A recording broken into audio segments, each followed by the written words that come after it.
إن الحمد لله نحمده ونستعينه ونستغفره ونعوذ بالله من شرور أنفسنا ومن سيئات أعمالنا من يهده الله فلا مضل له ومن يضلله فلا هادي له وأشهد أن لا إله إلا الله وحده لا شريك له وأشهد أن محمدا عبده ورسوله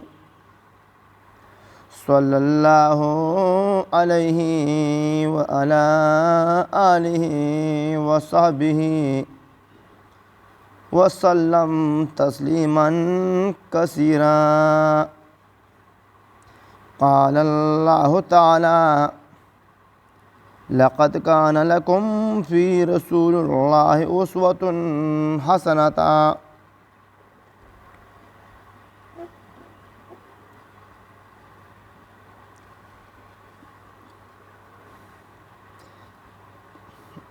خوږو اوریدونکو السلام علیکم. زه تاسو ته یو خاص دعا خیم. دعاګانې خو ټولې خاصې دي، خو زه دا غواړم چې زمونږ ټول ژوند د الله تعالی او د محمد رسول الله صلی الله علیه و آله وسلم په طریقه باندې تیر شي. په موږ باندې کله غم راځي، کله ښادي راځي، نو د هر موقع لحاظ سره زمونږ خوږ نبی کریم صلی الله علیه و آله وسلم موږ ته په هره موقع هره دعا فرمایلی ده. نو د چې کله موږ باندې څه غم راشي، په غمونو کې یو غم یعنی انسان د دنیا نه تلل، نور موضوع خو به انشاءالله په راتلونکي وخت کې بیانو. خو کله زه تاسو ته هغه دعا خیم چې کله موږ مړی په قبر کې ښخو، مړی قبر ته کوزو، نو د هغې دعا یې زده کوي: بسم الله وبالله علی ملت رسول الله. الله تعالی په نوم سره او الله تعالی په حکم سره موږ د رسول الله صلی الله علیه وسلم په ملت باندې دفن کوو. دا د جناب نبی کریم صلی الله علیه و آله وسلم د خولې مبارکې دعا ده.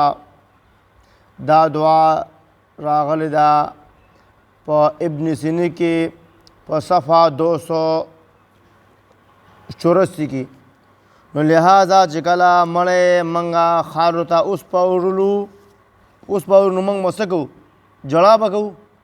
نه، که اوښکې توی کوو نو بس خیر دی، خو موږ له جړا نه ده پکار. دغه وخت داسې وخت دی چې تاسو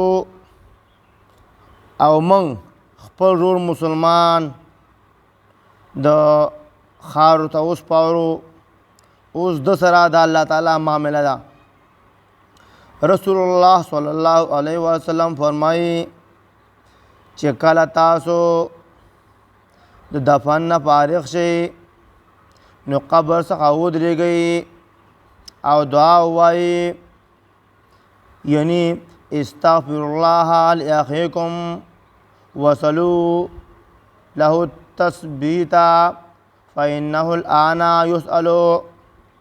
دې ترجمه دارا چې تاسو خپل ورور دپاره د الله تعالی نه مغفرت طلب کوئ او دنا د نکیر او منکر په جواب کې د ثابت قدم د پاره دعا غواړئ دې لپاره چې دغه وخت کې د دینه د دغه مړي نه سوال کیږي. نو لہذا خوږو عزیزانو چې کله ستاسو په کورونو کې مړی وشي او هغه مړی ښخ کړی شي نو تاسو که د ژړا په ځای د دغه مړي قبر خواته ودرېږئ چې تاسو کې څوک د هغه رشته داران دي نو د هغه دپاره د الله جل شانه نه دعا وغواړئ ځکه چې دغه وخت کې د ده نه سوال کیږي. الله تعالی دې موږ ته په قرآن او په حدیث باندې د عمل کولو توفیق نصیب کړي.